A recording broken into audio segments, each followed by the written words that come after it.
Well, hey everybody, it's Grady here at Uncle Sweetie's Model Works. I'm going to give you an update today on my Psychedelic 60's group build, hosted by the 60's Rule Channel, Dan the Man.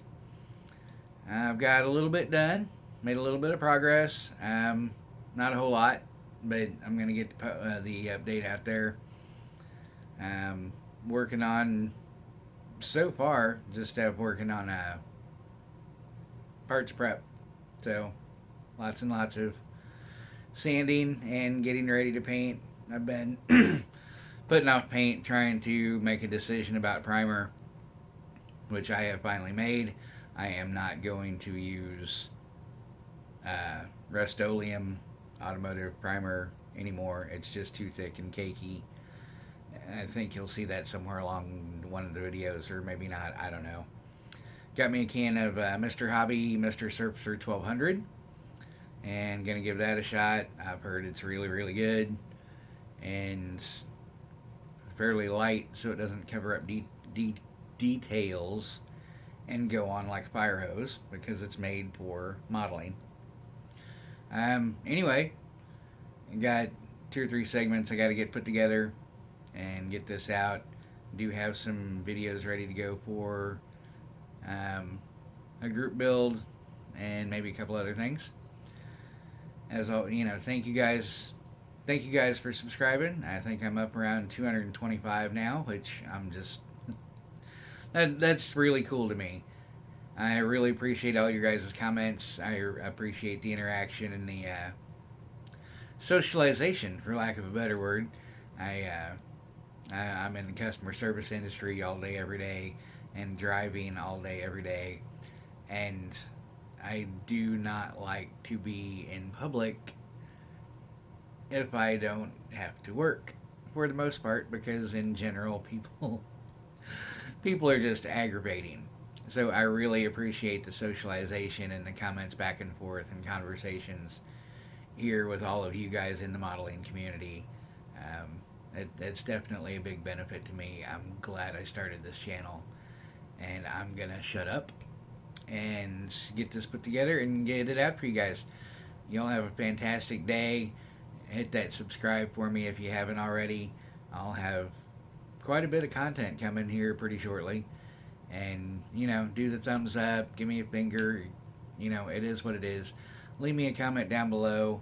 Um, Tell me what you think of some of these kits that have this mushy, not mushy, but it's like soft, bendy plastic, and I know a lot of them have it now, and I just don't like it. I don't want the old, super old school, brittle, breaks when you look at it plastic, but it would be nice to not have, every other part not fit right.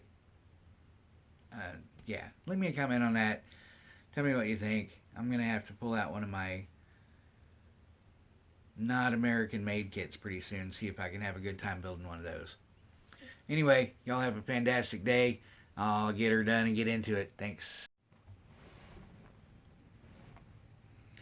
Alright, so I'm back again doing a little prep work on this body. Back to actually doing model work. Want to, the 65 Chevy Impala. Gonna be Lowrider.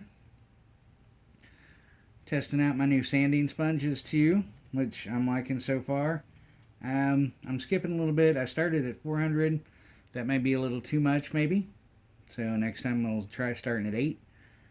So I'm going to go ahead and skip to 15 and just do a little sanding on camera here. Let's see, turn this a little bit.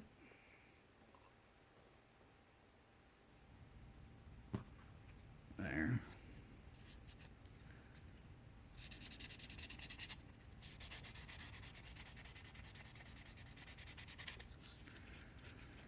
I definitely have to get used to the mini sanding process.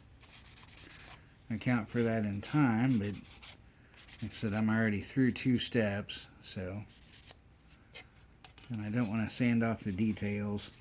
I didn't look because there's a Little Super Sport right here, Chevy emblem right there. I don't want to sand those off because I'm sanding them around them. I already used the sanding sticks to get the edges inside all the window frames. I'm kind of liking this. It's turning out, you know, it's getting super smooth. The dental tools I like a lot better so far than the Tamiya scribing tool. I like this one here that has that slanted angle. It drags the best. I wish it was a little different. The handle was a little different shaped, and maybe, you know, maybe the whole thing was shorter. But I'm really happy with those so far. Go across the back of the hood. On that, go back and forth across the hood. Up there, right there. Get that way. Come back down this side. Go ahead and go across the top. I'm not going to do a whole lot of this on camera.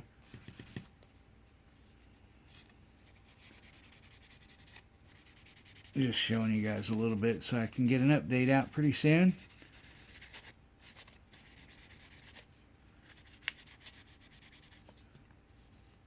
Yeah, so far, I'm liking that sanding a lot. Right now I'm just doing the body, and I'll have to, I need to figure out where my frame is doing this side angle. And wipe it all off, put that away for the next one. That was a 15. And I think I'll go, well, I guess I will go to 25. Okay. Alright, well, I'm going to do 2,500 and 4,000.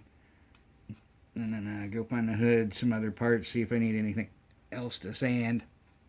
And go from there. I'll be back. Okay, finally back to do a little more prep work on this 65 Chevy Impala Lowrider. Yeah, 6 days later from the doing the body. Anyway, I get the glasses on, and somebody was paying attention into one of my videos, and I said I started this channel to have a little bit of accountability, at least self-accountability, if not from everybody else, to actually build things. And I said in the video, said if you see me slacking, you know, tell me to get off my butt and build something. Well, somebody commented on one of my videos, all capital letters, build something, Grady. And I actually really do appreciate that. I appreciate the fact that you paid attention to the first video and remembered it in the second video. So here I am, getting back to this. You know, I've had some ongoing things, and I do have a month, but I do. So I took the body all the way up to, I'm kind of scatterbrained here.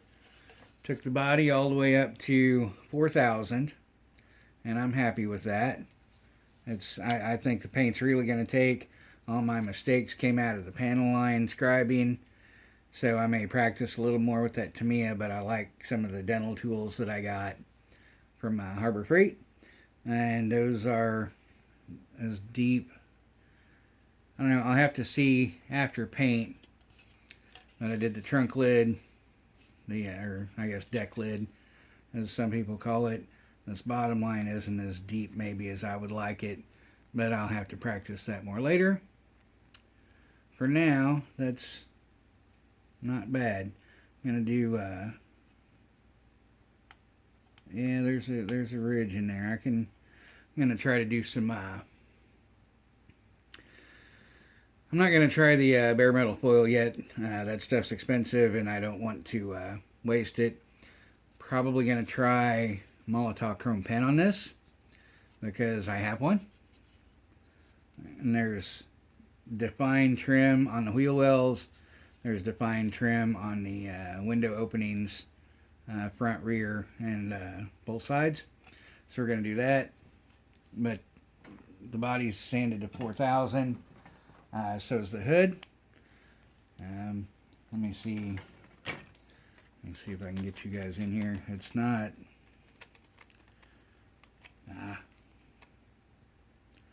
It doesn't fit bad, but it's kind of off. I don't know if it's the hood warped, or I think it's the hood warped. And I don't know if I'm even going to try. I probably will at some point. But right now, I don't know. This plastic is super soft. I don't like it. So far, this kit isn't impressive. It's had a lot of flash, a lot of things to clean up. And like this, I know this frame is warped. And I went with the hot, cold water thing quite a few times. And it's like the plastic's so soft it doesn't want to set in any different, it's like it's set in any different position than it already is. I don't know if you know anything about lumber, but lumber has internal tension. So you can have, like if you're sawmilling a log, or even like cutting down a 2x4 to use in a different project, you can have a perfectly square, perfectly straight 2x4, cut that sucker down the middle, and one side will twist, or the other side will bow, or when you release those inner tensions. And I think whatever plastic this is has inner tensions in it that don't want to release. Anyway, actually that needs a little more attention with a sanding stick, or maybe any at all. I don't know if I did that. Well, let's go after that sucker then. I think I may cut off here. I've got, because I'm going to do that, I've got the interior tub, if you want to call it that. I've got it sanded and ready for paint. I really do not like the way this fits. Test fit this. And I don't know if you can tell on camera. I don't know if I'm in there. Maybe that's where I want to see it. All this back here around this bend and around this corner, it doesn't seem to fit quite right. It doesn't. And here's what the internal, I still can't see. I think that's focused. That's what the inside of it looks like. It doesn't fit well, because these things are soft and flexible and twisted. But the door cards are sanded, ready for primer. The interior pan, I'll call it, is sanded, ready for primer. I've got all the engine parts off. I'm going to glue them and then do some sanding on those before primer, and I'll work on that. Here's something. Somebody mentioned in a comment in one of my videos, in my build video on the 86 Monte Carlo, I primed everything on the runners, on the sprues. And I did that for a particular reason. I had seen someone mention that their eyes were getting old, and having the primer on the body, on the parts before they did prep work, let them see seam lines and mold lines and that sort of thing better. Well, they were absolutely right. These white parts are really hard for me to see with high definition, and what's wrong with them. So I am going to go back to priming everything on the sprues, and then doing prep work, and then if I need to, prime them again. And if you're curious, there is a scientific reason. As our eyes get older, especially if you're losing night vision, the vehicles in your eyes that see light and dark are called rods. They see contrast in basically black and white, or light and darkness. All of your colors come from cones. Well, as you age, your cones don't particularly age, so you can see color fairly well, if not perfectly, like you always could. So like the yellow, the gray, the green. But as you age, you lose your your rods, therefore your night vision, therefore your contrast. That's why you need readers, because what you read usually is black and white, and your eyes don't see the contrast as well. And that's what the readers do, is magnify the letters so the contrast is more. Well, my readers don't help a whole lot. They help to a certain extent on some of these parts, but some of them are so small they just don't. So when you prime that in gray, that's technically, yes, it's a mix of black and white, but you're not looking at contrast. You're looking at gray. You're looking at a color, and you can see it better. So I'm going to go back to priming everything first, doing the prep work, and then priming again if I need to. And that's the reason why. So any of you guys that are struggling with sanding and prepping white parts, give priming them a shot before you do your prep work. I think I did much better. I had a much easier time prepping the stuff that was already primed in my previous model kit than I have seeing some of the stuff that's a problem on this kit without priming it. I tried it. I don't like it. Anyway, I can't see the timer on this, so maybe you'll get another segment after this, maybe not. But thank you guys for watching. Thank you guys for tuning in. And thank you guys for staying along with me. We can go over those YouTube, hit this, click like 1,000 times. We all know what to do. Thank you guys for joining me. I appreciate your support. Peace out.